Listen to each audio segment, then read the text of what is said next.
Some people say the truth will set you free. In my case, the truth almost got me killed and then it saved my life. It happened on a Tuesday night, when I was too tired to lie, too exhausted to be careful, and too fed up to remember that some people understand more than you think they do. One sentence in Korean, one man in a corner booth, one moment that changed everything. Welcome to Tales by Moonlight. I'm so glad you found your way here, and thank you for clicking. If you appreciate good storytelling and want to hear more, please verify that you are subscribed to the channel. Grab a seat, get comfortable, and let me tell you a story. The fluorescent lights of Han's Korean BBQ buzzed like dying bees, casting everything in a sickly yellow glow that made even the fresh banchan look tired. My feet had stopped aching 2 hours ago. Now they'd gone completely numb, which I'd learned was somehow worse. You'd think numbness would be a mercy. It's not. It's just your body giving up on sending you warnings. I'd been on my feet for 9 hours straight. 9 hours of forced smiles. Of remembering who ordered the galbi without too much garlic. Of pretending I didn't notice when handsy businessmen accidentally touched my waist while I reached across their table. 9 hours of being invisible unless someone needed something. My name is Maya Washington, and I was nobody. Just another black waitress in another Korean restaurant in Chicago, serving overpriced meat to people who wouldn't remember my face 30 seconds after I walked away from their table. Hans was tucked into a corner of West Loop, close enough to the Willis Tower that we got the downtown business crowd, far enough from the magnificent mile that the rent didn't completely destroy us. The windows looked out onto West Randolph Street, where the November wind whipped off Lake Michigan and cut through your coat like it had a personal vendetta. Table 12 was the worst of the night. 3 corporate types in suits that cost more than my monthly rent, getting louder with each bottle of soju. The one with the Rolex kept snapping his fingers at me, actually snapping, like I was a dog. Miss, this bulgogi is cold. Take it back. It wasn't cold. I'd brought it out 2 minutes ago, steam still rising from the grill in the center of their table. But I smiled anyway, the smile I'd practiced in the mirror until it looked real, until it didn't reach my eyes. But customers couldn't tell the difference. Of course, sir. Right away. I reached for the plate. He pulled it back, smirking. Actually, I'll keep it. But I want it taken off the bill, for the inconvenience. My fingers tightened on my order pad. Behind my smile, something was cracking. Maybe it was the double shift. Maybe it was the text from my landlord this morning about next month's rent increase. Maybe it was just the weight of being treated like furniture that could bring food. I'll speak to the manager, I said, voice sweet as poisoned honey. I walked away before he could snap those fingers again. Made it 3 steps before I muttered under my breath in the Korean my best friend Jisoo had taught me when we were teenagers, back when we thought learning to curse in another language was the height of rebellion. Shibal saekki, I whispered. Fucking bastard.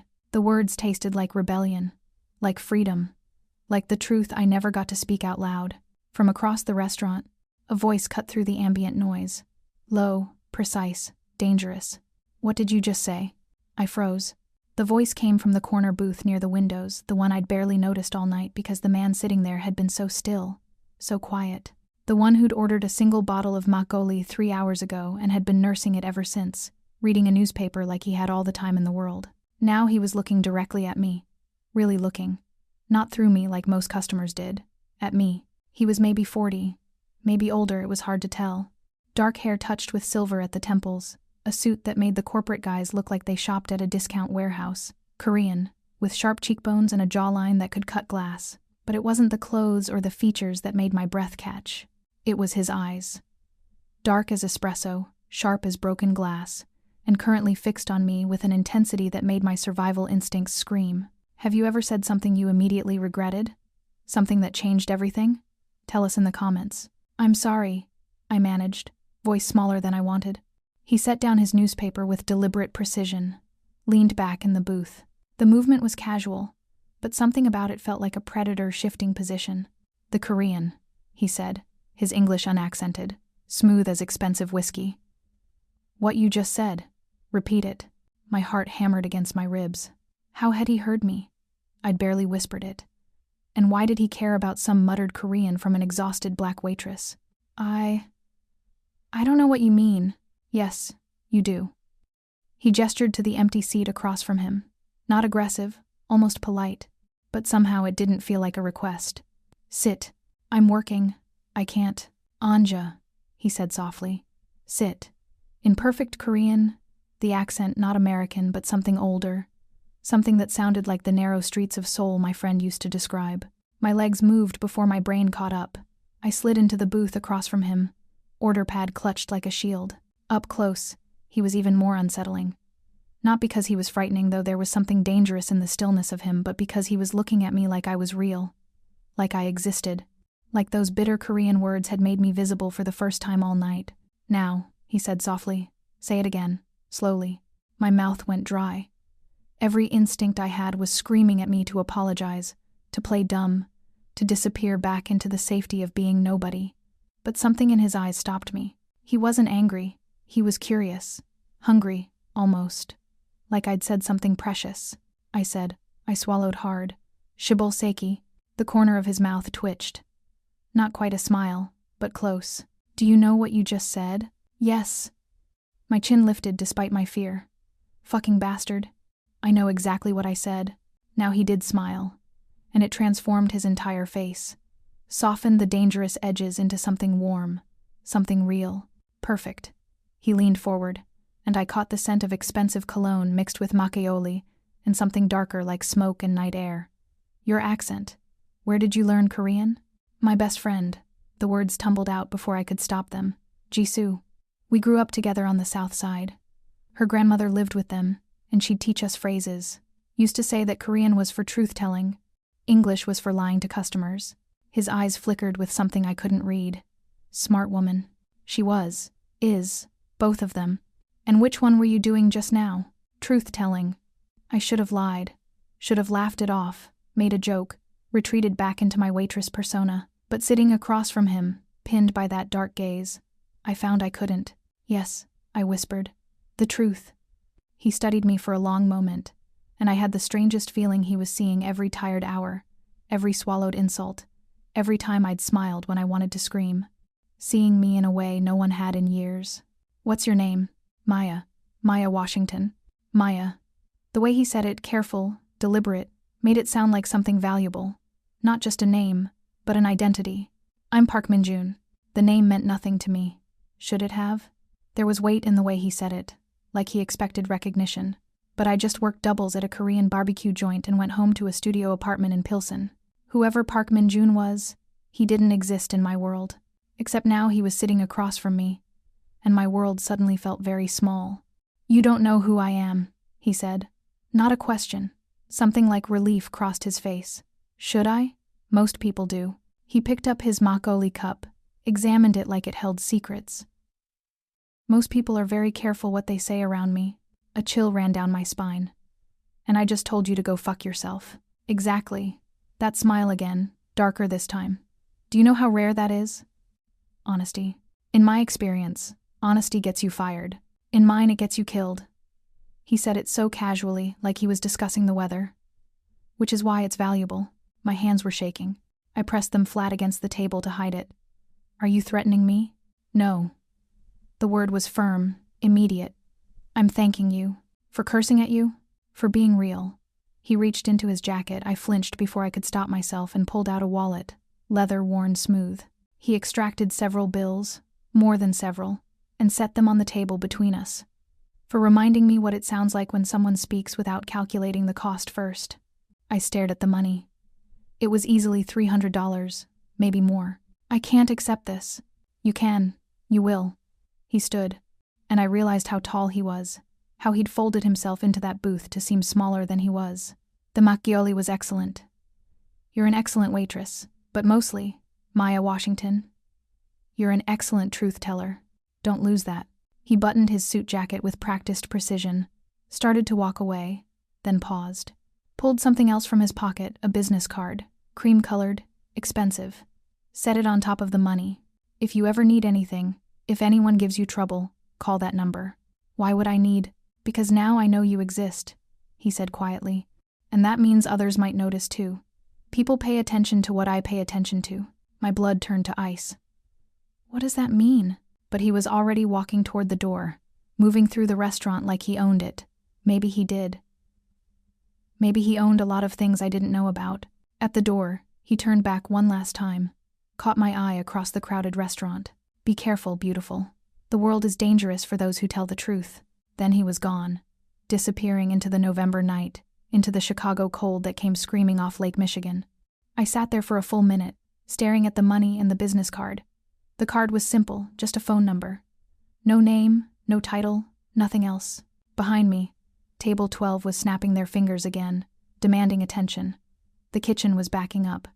My manager was shooting me looks that meant I was about to get yelled at for sitting down during a shift. But all I could think about was the way Park Min-joon had looked at me. Like I mattered. Like those bitter Korean words had cracked open a door I hadn't known existed. I picked up the money with trembling fingers, tucked the business card into my apron pocket where it burned against my hip like a secret, like a promise, like a threat. That night, I learned that being seen can be more dangerous than being invisible. I just didn't know yet how dangerous, or how worth it. He came back 3 nights later. I was wiping down tables after closing. The restaurant finally quiet, except for the hum of the walk-in cooler and the distant clatter of dishes from the kitchen.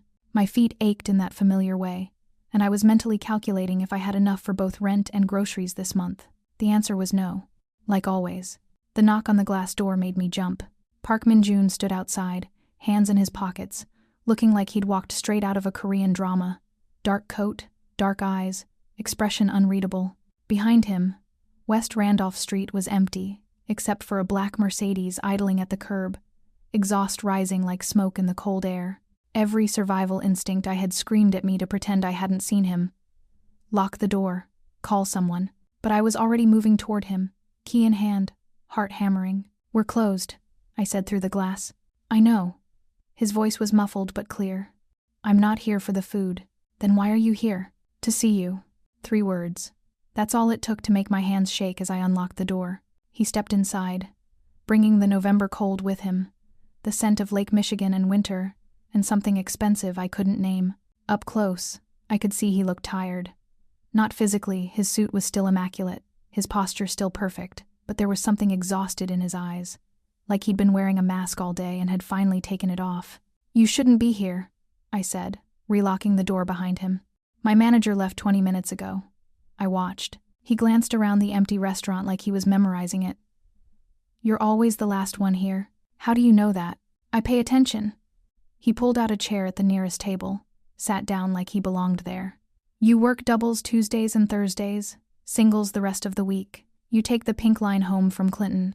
You walk 4 blocks from the station to your apartment in Pilsen." My blood ran cold. "You've been following me?" "Protecting you." His eyes met mine, steady and serious. "I told you people notice what I notice. I wanted to make sure no one was noticing you the wrong way. I didn't know what that was. Terrifying. Thoughtful. Both. You can't just do that."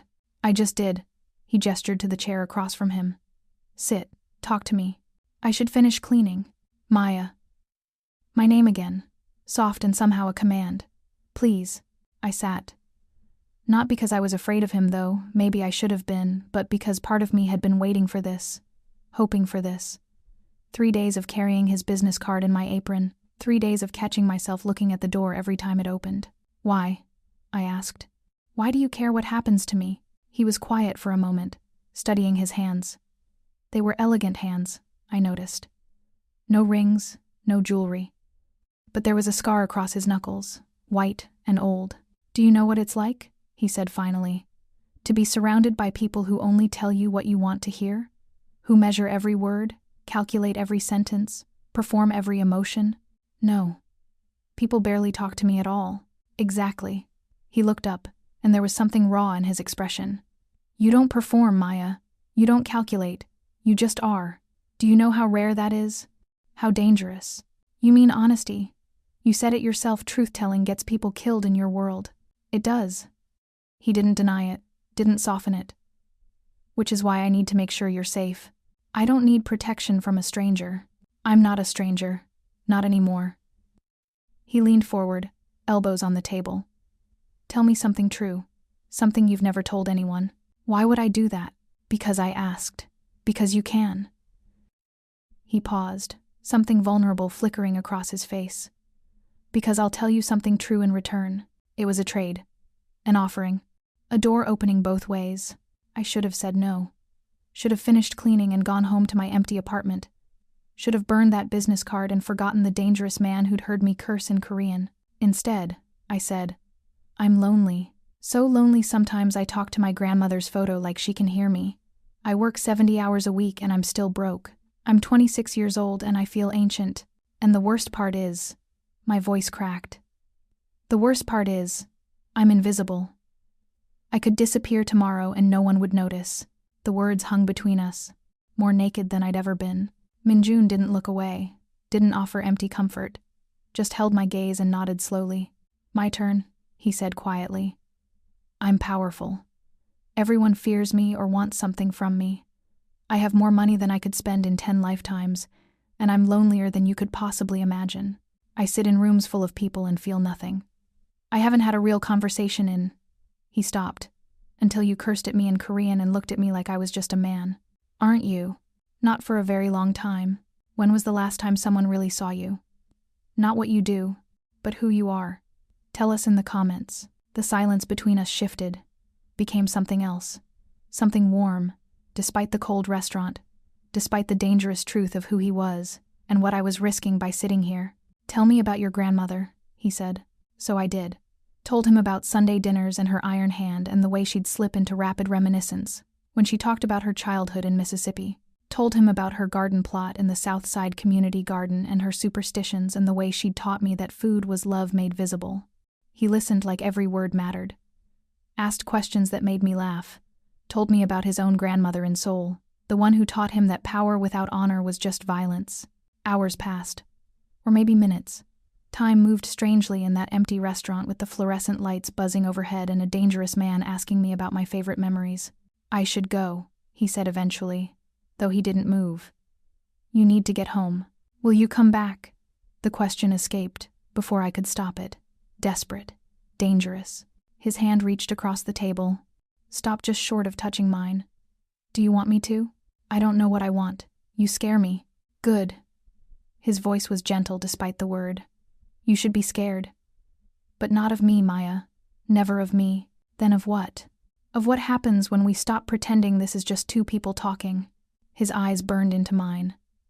Because it's not. It's never been just that. He stood, buttoned his coat, walked to the door. Minjun, I called. He turned. Same time next week?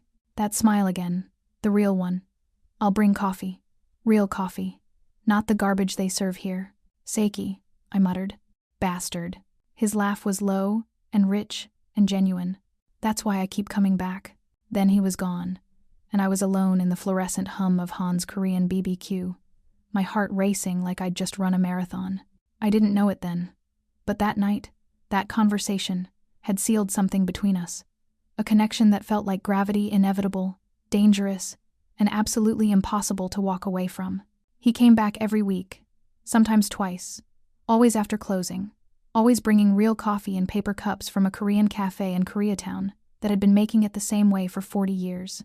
We'd sit in the empty restaurant and talk in a mixture of English and Korean about everything and nothing, about our worlds that shouldn't have touched but somehow fit together perfectly. 6 weeks. That's how long we had before everything shattered. I should have known it couldn't last. Should have known that happiness this pure had a price. It was a Thursday night, the week before Christmas. The Loop was transformed into a wonderland of lights. The Chris Kindle Market at Daly Plaza was in full swing. The Chicago Theater marquee glowed red and gold, and Michigan Avenue sparkled with decorations. But inside Hans, it was just another shift. I was wiping down the bar when the door crashed open. Not a knock, not a polite entrance. Violence. 3 men. Expensive suits. Dead eyes. Korean. All of them.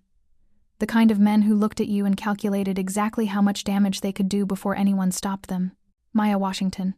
The one in front was maybe 30, with slicked back hair and a smile that made my skin crawl. I gripped the rag in my hand like a weapon. We're closed. We're not here for food. Sweetheart. He said the word like an insult, his eyes traveling over me in a way that made me feel exposed, reduced. We're here about Park Min-jun. My heart stopped. I don't know who that is. Don't lie. You're bad at it. He pulled out his phone, showed me a photo. Me and Min-jun, sitting at a table in this very restaurant, heads bent close together, laughing about something. The angle was from outside, through the window. Someone had been watching. You've been seeing him every week. That makes you leverage. Leverage for what? For reminding Park Min-joon that he's not untouchable, that he doesn't get to take what belongs to other people without consequences. The man stepped closer. I stepped back. See? Min-joon controls the distribution networks. The money flows through the city. And my boss Lee Sang-woo wants those things. So we're going to send Min-joon a message. Using you. Terror crashed through me like ice water. I'm nobody. I'm just a waitress. You were nobody. His hand shot out, grabbed my wrist. Until he noticed you. Until he started sneaking around like a lovesick fool. You became somebody the second Park Min-joon decided you mattered. I tried to pull away. His grip tightened, bruising. Let her go. The voice came from the doorway. Low, deadly calm. Min-joon stood there in his dark coat, and he looked nothing like the man who brought me coffee and asked about my day. He looked like violence contained in expensive fabric, like death walking. The man holding my wrist smiled. There he is. Right on schedule. You're so predictable when it comes to her. Min-joon, I said. Min-joon's voice dropped to a whisper. Let her go. Or what? You'll start a war over a waitress? You'll risk everything you've built for some black girl? The man laughed. But there was nervousness in it now. She's not worth it. She's worth more than you could possibly understand. Min-joon's eyes met mine across the restaurant. Maya, close your eyes. Min-joon, close your eyes, Sarang, please. I closed them. Heard movement fast and precise. A grunt of pain. The crash of something hitting the floor. Silence. You can open them now. I did. The three men were on the ground, groaning. Min-joon stood over them, breathing hard. And for the first time since I'd met him, he looked afraid. Are you hurt? His hands were on my face, my shoulders, checking for damage with a gentleness that made my throat tight. No, My voice broke. What just happened? What is this? What I was trying to prevent.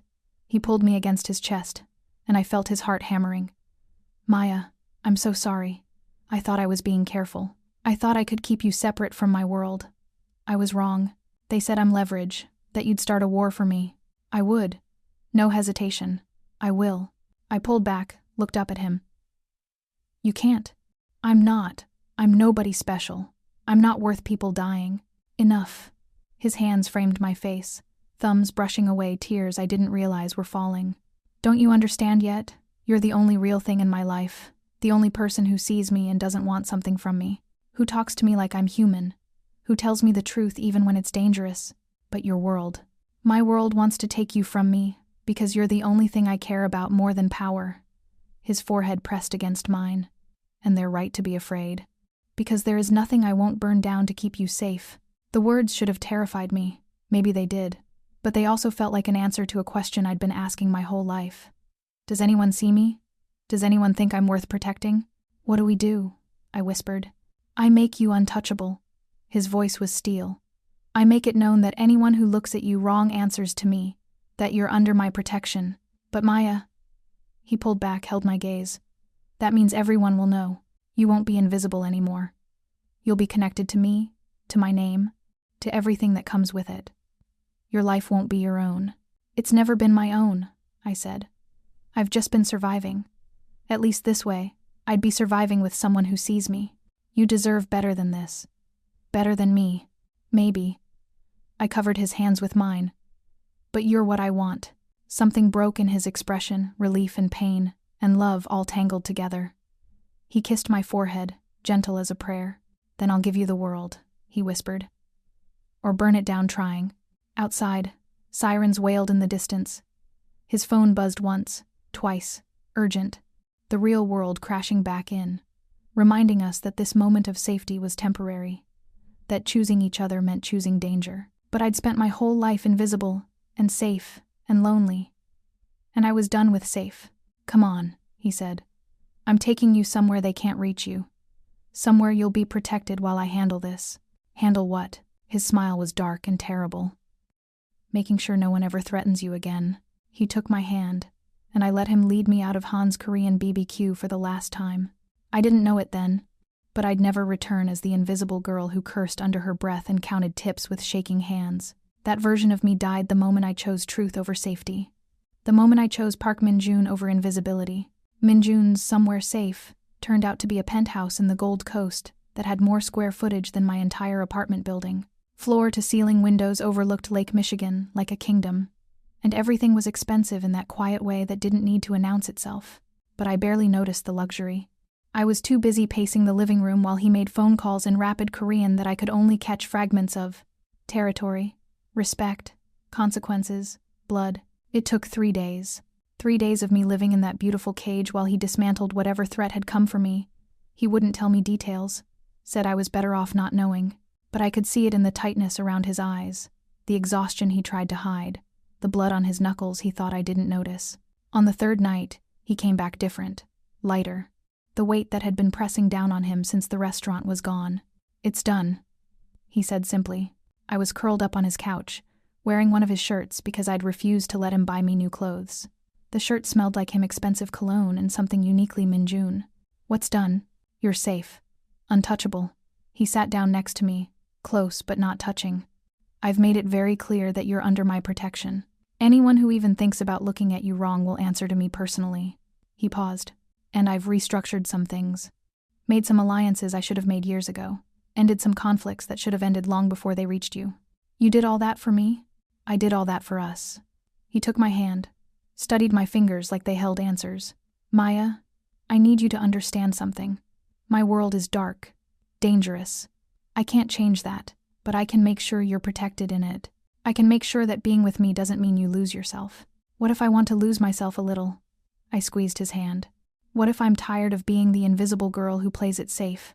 You were never invisible to me." "I know.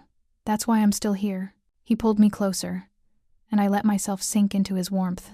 For the first time in 3 days, I felt like I could breathe. "I need to ask you something," he said quietly. "And I need you to tell me the truth. The real truth. Always. Do you want this life? Being connected to me? Being seen by everyone because you're mine? Or do you want me to set you up somewhere safe, somewhere far away, where you can go back to being invisible?" I pulled back to look at him. "Working myself to death for scraps? No, I don't want that." "Then what do you want?"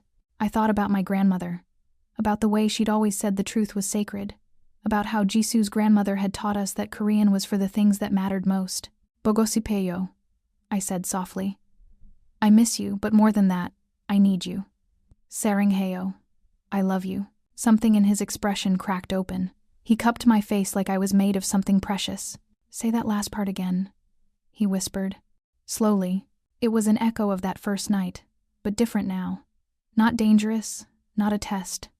Just a man who wanted to hear the truth in his mother tongue from the woman who'd changed his entire world by refusing to lie. "Sarangheo," I repeated. "I love you. Even if it's dangerous, even if it's crazy, I love you." "Nado saranghe," he said, voice rough with emotion. "You're my truth in a world of lies." He kissed me, then soft and deep and full of promise. And I kissed him back. This dangerous man, who'd heard me curse in Korean and decided I was worth protecting, worth loving, worth burning down the world for. When we finally pulled apart, he rested his forehead against mine. "No more late shifts at Hans," he said. "I need to work. You need to live, really live, not just survive." His thumb traced my cheekbone. "I'm not saying quit working. I'm saying work because you want to, not because you're afraid of being evicted. Let me give you that freedom. Let me give you choices. And what do I give you? You already gave it to me." He smiled, that real smile that transformed his face. "Honesty, reality, yourself. That's everything I need. Have you ever chosen something dangerous because it was real? Because it made you feel alive? Tell us in the comments. Over the next few weeks, my life transformed in ways I couldn't have imagined. Minjun didn't just protect me, he empowered me. Set me up with business consultants, connections, resources, asked what I wanted to do with my life if money wasn't an object. I'd never thought about it before, had never had the luxury. "I want to cook," I told him one night as we sat in his penthouse. Chicago's lights spread out below us like fallen stars. Real food, my grandmother's recipes, soul food that tells a story. But also, I hesitated. What? Korean food. The dishes Jisu's grandmother taught us to make. A place where those worlds could come together. Where people could see that food is about connection, not separation. His eyes lit up. "Then let's make it happen." "Just like that? Just like that?" He pulled me close. I told you, Maya. I'd give you the world. 6 months later, I stood in a different restaurant. One that Minjun had helped me open, but that was entirely mine. Soul and Soul, we called it. Located in a renovated building near Millennium Park, with views of the Bean and the Chicago skyline. The menu was mine, my grandmother's fried chicken alongside Korean fried chicken, collard greens with gochugaru, macaroni and cheese with kimchi, food that told the story of 2 cultures, 2 women, 2 grandmothers who'd taught me that cooking was love made visible. But more than that, it was a place where servers were paid well, respected, seen, where no one was invisible, where the truth was valued over performance. It was a Tuesday night, 6 months to the day since I'd first cursed in Korean and changed my life. The restaurant was full, buzzing with energy and life and laughter. I was teaching a young server, a black girl, who reminded me of my younger self, how to properly season the collards when Minjun walked in, bringing the November cold with him. Even though it was May now and the Chicago winter had finally released its grip, he sat at the corner table, our table, the one I kept reserved for him, and ordered his usual makgeoli and whatever I recommended. When I brought him his drink, I muttered under my breath in Korean, "Niomu saranghae, saekki. I love you so much, you bastard." He caught my wrist gently, always gently, and pulled me close. "What did you just say?" I smiled, leaned down, and whispered it again, slowly, against his ear. Every word deliberate, every word true. This time, when he asked me to repeat it, there was no danger in his voice. Just love, just certainty, just the truth we'd built together, one Korean word at a time. "Again," he whispered. "Say it again." "Niomu saranghae," I said, louder now. Loud enough that the servers nearby smiled, that the customers at adjacent tables looked over with curiosity and warmth. "Saekki." He laughed that real laugh I'd come to cherish, and pulled me down into his lap. Right there in the middle of my restaurant, my kingdom, my truth made visible. "Nado saranghae," he said against my lips. "My beautiful truth-teller." Around us, the restaurant continued its rhythm. The kitchen called out orders. Servers moved with purpose. Customers laughed and talked and lived. And for the first time in my life, I wasn't invisible. I was seen, protected, loved. All because one night, I'd been too tired to lie. Because I'd cursed under my breath in a language I thought no one else would understand. Because the right person had been listening. Some people say the truth will set you free. In my case, the truth almost got me killed. And then it gave me a life worth living. It gave me love that saw me, protection that didn't cage me, a man who understood that being real was the most dangerous and most sacred thing you could be. And every time I speak Korean now to him, to my customers, to the life we're building together, I remember that night when I was too tired to lie, when I cursed under my breath and changed everything. Because sometimes the most dangerous thing you can do is tell the truth. And sometimes, if you're very lucky, the right person is listening.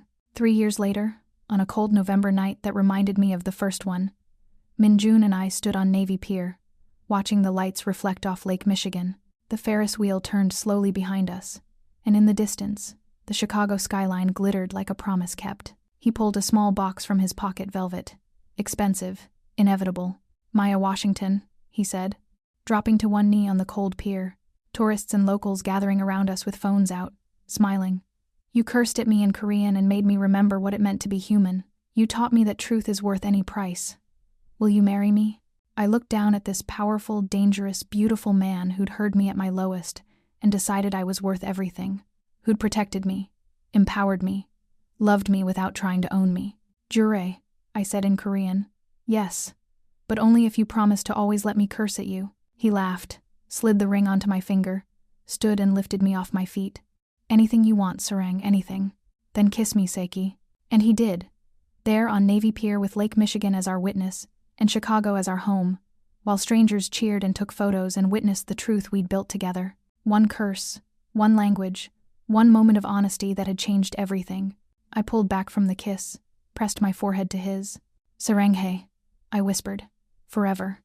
"Forever," he agreed. "Nay, Sarang. My love." And in that moment, surrounded by the city lights and the cold November air, and the man who saw me when I was invisible, I understood something my grandmother had tried to teach me years ago. The truth doesn't just set you free. It builds you a home. And mine was right here, in the arms of a man who'd heard me curse and decided it was the most beautiful thing he'd ever heard.